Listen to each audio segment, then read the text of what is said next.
Hi! Hello! అందరూ ఎలా ఉన్నారండి? బాగున్నారా? నేను కూడా బాగున్నానండి. ఈరోజు నేను వెయిట్ లాస్ కోసం కరివేపాకు జ్యూస్ అయితే చెప్తున్నానండి. ఒక గుప్పెడు కరివేపాకు, ఒక గుప్పెడు పుదీనా, గుప్పెడు కొత్తిమీర, ఒక అల్లం ముక్క అండి, ఒక నిమ్మకాయ. ఇవన్నీ క్లీన్గా కడిగి పెట్టుకునేసేవాలి. నిమ్మకాయ పైన తొక్క తీసుకునేస్తే చాలండి. అల్లము పైన తొక్క తీసేసేయాలండి. ఇవి కీరకాయలు, వీటిని కూడా బాగా కడిగి నీట్గా ఉంచుకుంటున్నానండి. ఈ జ్యూస్ తాగడం వల్ల హెయిర్ ఫాల్ ఉండే వాళ్ళకి హెయిర్ ఫాల్ తగ్గుతుందండి. హెయిర్ రాలదు, బాగా పెరుగుతాయి. కళ్ళకు కూడా చాలా మంచిది. ఇకపోతే మన ఒంట్లో ఎక్స్ట్రా కొవ్వు ఉంటే మొత్తం కరిగిపోతుందండి. కొద్ది రోజులు తాగి చూడండి, తర్వాత మీరే చెప్తారు. అన్ని ఆకులు శుభ్రంగా కడిగి వేసాను.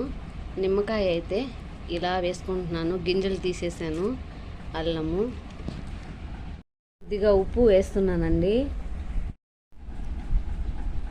జీలకర్ర పొడి 1 స్పూన్ అండి. మీ దగ్గర లేకపోతే జీలకర్ర కూడా వేసుకోవచ్చండి. ఇప్పుడు కొద్దిగా నీళ్ళు పోసుకొని కొట్టుకోవాలండి.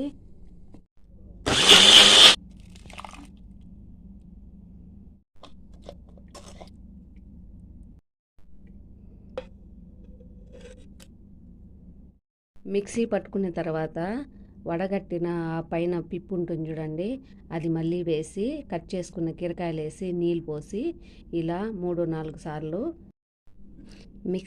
మిక్సీ పట్టుకోవాలండి. ఇప్పుడు ఈ పిప్పి మళ్ళీ మిక్సీలో వేసి నీళ్ళు పోసి మళ్ళీ మిక్సీ పట్టుకోవాలి. ఇప్పుడు ఇక ఇది వేస్టేజ్ అండి, ఇంక పడేసేయాలి దీన్ని. దగ్గర 3/4 లీటర్కి వచ్చిందండి ఇప్పుడు నాకు ఈ జ్యూసు. ఇప్పుడు ఇందులో 1 స్పూను సబ్జా గింజలు వేస్తున్నాను, 1 స్పూను సియా సీడ్స్ వేస్తున్నాను,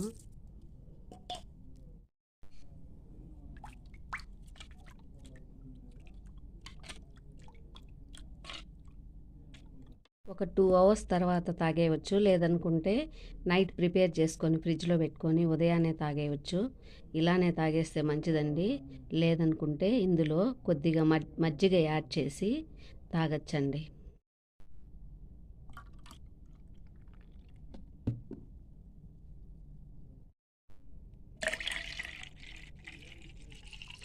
మజ్జిగ యాడ్ చేస్తే ఇలా వస్తుందండి.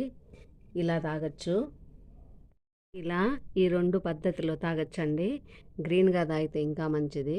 చేసి పెట్టాను, నేనైతే అలాగే తాగేస్తున్నానండి.